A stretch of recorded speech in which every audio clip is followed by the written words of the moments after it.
Hey guys, welcome back to my channel.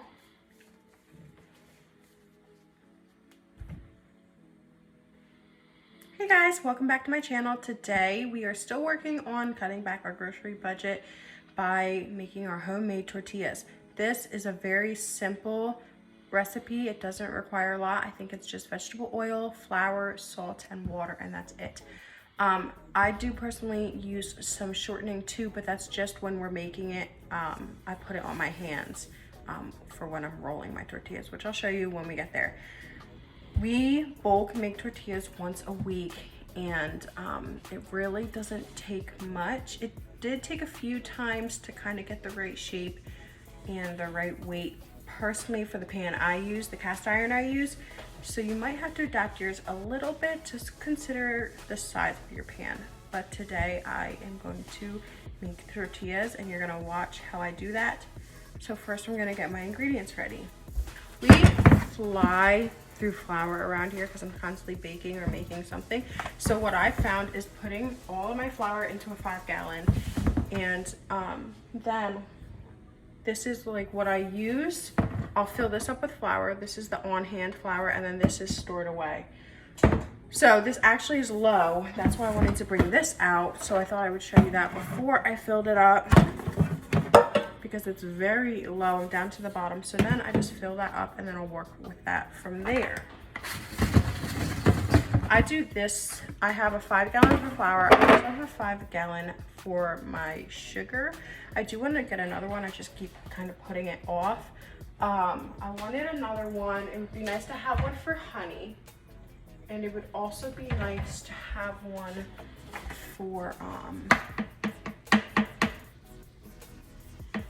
man,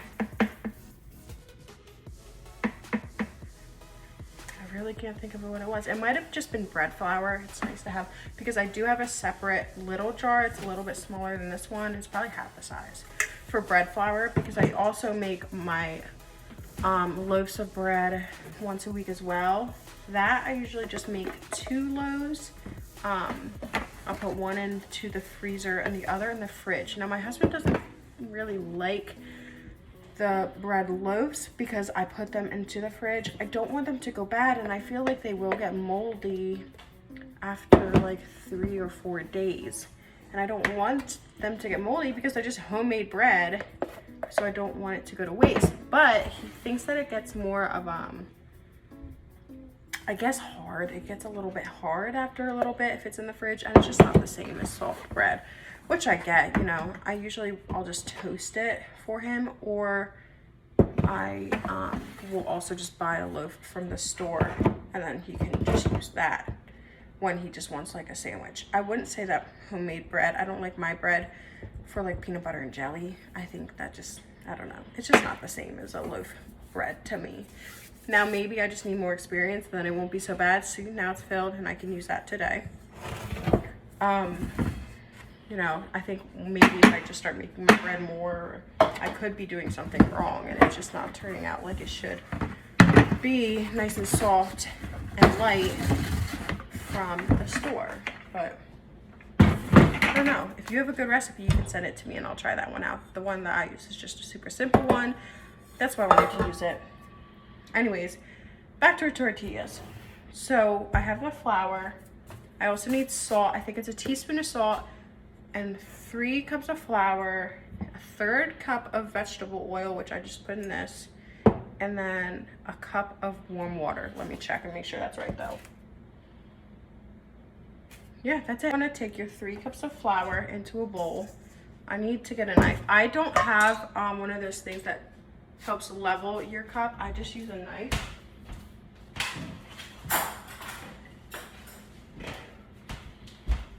So I have a knife and I just level off with that because I don't feel like I need to spend the money on a leveler when I can just use a butter knife. So I'm putting 3 cups into a mixing bowl.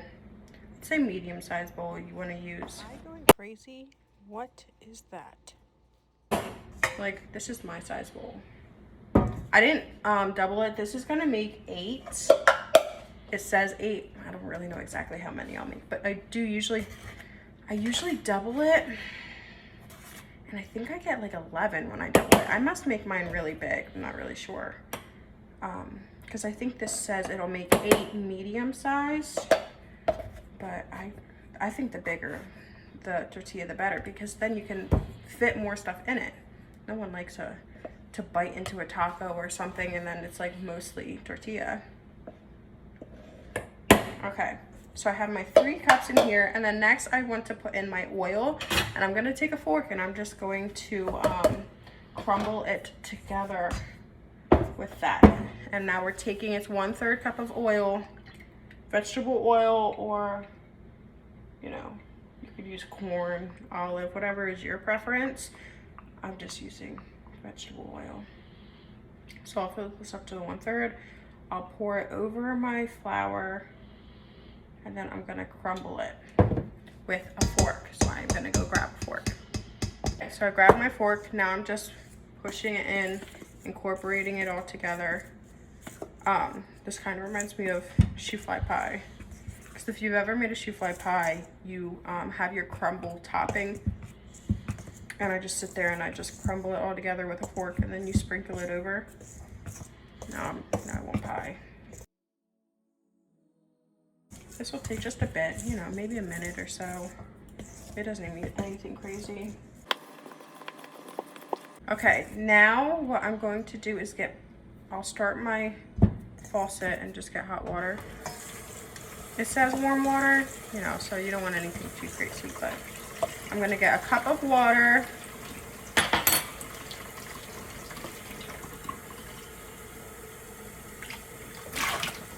It's not quite warm yet. Wait a minute. Once I get my cup of water, I'm going to just take a teaspoon of salt. I don't really measure it too much, but that is how much you should put in, is a teaspoon. I just put it into my cup measurement, and then I just kind of stir it with that fork I had. Okay, I have my cup. I'm taking my salt. I'm just gonna put in what I think is a teaspoon. You know what? I have that knife. Probably. Then I'm mixing that in. Now it says just mix it in with your hands. I don't really like just putting my hands in there while it's not really mixed. I will use the fork and stir it up with my hands. That's kind of weird. I do usually put extra flour in just because it really doesn't have like that doughy texture to it.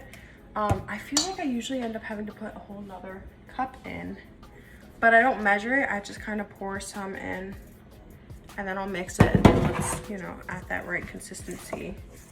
So I might have put in, right now, maybe an extra 1/4.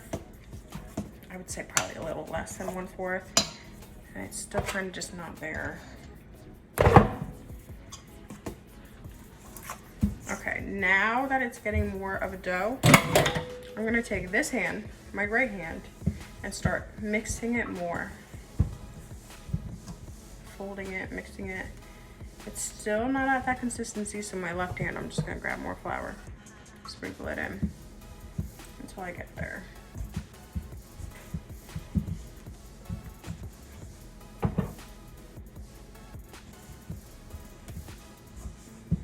Okay, now I think I'm good. So now I'll take both hands and I'm just gonna mix it up.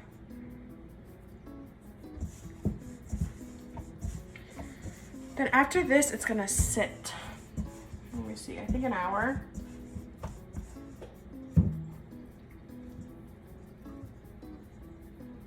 We are gonna need this for about, see now I feel like I still need more flour. So now that I put both hands in, now I have to wash them to grab more flour. So we're gonna be kneading this for 3 to 5 minutes, just until you feel like it's really incorporated together. And then we're gonna cover it with a cloth. I usually use a cheesecloth. You can use anything, just make sure it's clean. And I think they want you to let that sit at least a half hour, but no more than 2 hours. Or maybe you can do it more than 2. I feel like I've seen that it said not to do more than 2 hours. But I would say, you know, just give it some time. I think I usually do an hour, and then I think I'm good to go. So then once it's been an hour, I will come back and I will show you the shaping of it and the cooking of it. Just trying to get this all off my hands before I wash them and get more flour.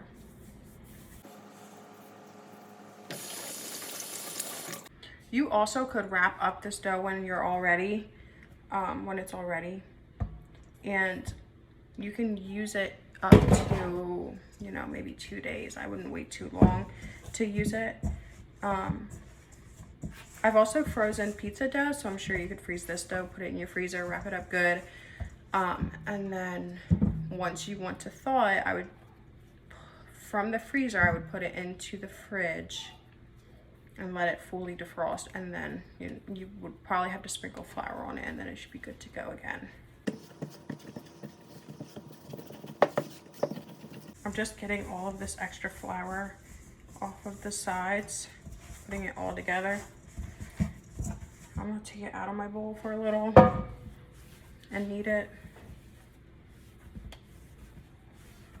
We're just pushing it with our palm, turning it, pushing it. Until, you know, if it's still sticking to your fingers, then you're going to need more flour to it. Like I think I might.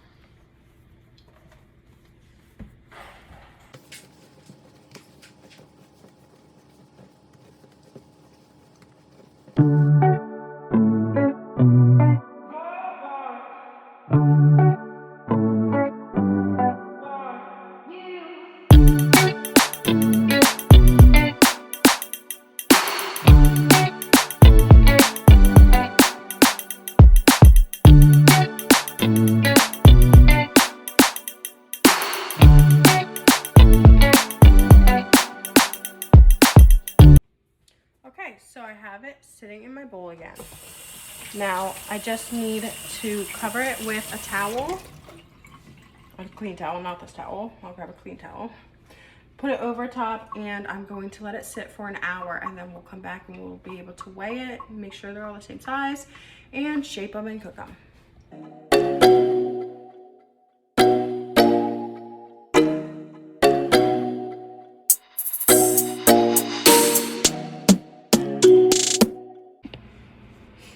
All right, it has been an hour. I'm gonna take this off. This is what it looks like. I'm just taking this out.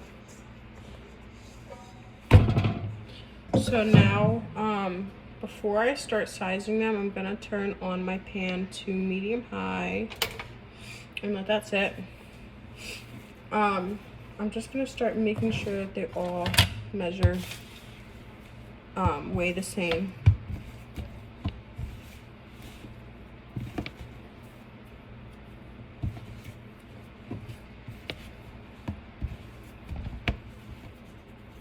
And I have 3, 6, 9, 10, 11, 12. I feel like it's probably gonna be more of 11. Okay. So I'm turning on my little scale.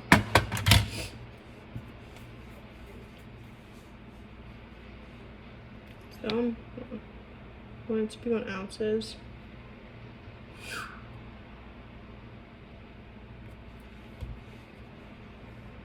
.1, 2.2, 2.5, 2.8, 2.2, 2.2, 2.2, 2.4, 2.9, 1.9, 2.6. So you can see the way I did this. Last one. And then the first one I did, I'll move my scale out of my way. My pan is hot. The first one I did, I kind of pat it down. I'm gonna drop it in my flour, flip it, take it out, and then I'm just shaping it into more of a circle.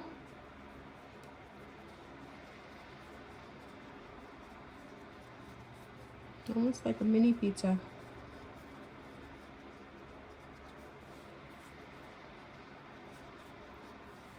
Put it down, Take my roller.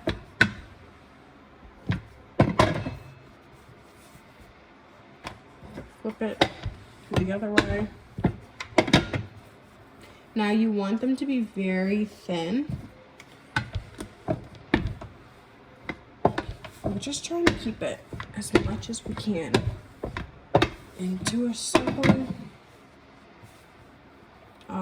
I tend to not do too great of a job making it into a circle. But as long as it's thin, it doesn't really matter. It is all going to the same spot. Once I can see through to my table, my countertop, that's when I figure it's ready to go. I'm gonna take it. So as you can see, this was my first one. It wasn't the best. I mean, obviously it's not a great circle, but you can see that it's cooking here. And right here, it's not fully done cooking. So I give it a little bit of time. When you first put it on, it gives you some room. Get this out of there. A little bit of time that you can adjust it a little bit. I think that I took one of the uncooked ones and I split it up into the other ones to make them a little bit bigger, so it might cover the rest of the pan. So we'll see how that turns out. I do think that it was the right thing to do, to add a little bit from the one to the rest. So, what I'm going to do with these today is have tacos for dinner. And then tomorrow, I'm going to take whatever we have left and we're going to show you guys how to make tortilla chips out of them. Which, once again, it's just super simple. Those kind of end up taking a little bit of time to do just because I can only fit so many onto the skillet. Okay, this is the last one. You can tell that it's a little bit, turn that off. It's a little bit burnt here. So any that kind of did get hard, I will use for quesadillas or the chips, because you want to use the harder ones for the chips. This one is good. That has a little bit of a weird shape to it. This one is good, but it's a little small. This one got a little burnt there, but it's not hard. It could get hard when it dries, when it cools, and then this was the first one. That's funny. Like, this is one that I'll use for tortilla chips. So, and that's it. I will clean up. I'm gonna make some lunch out of a tortilla, and I will see you guys tomorrow when I make my video for my tortilla chips. Thanks.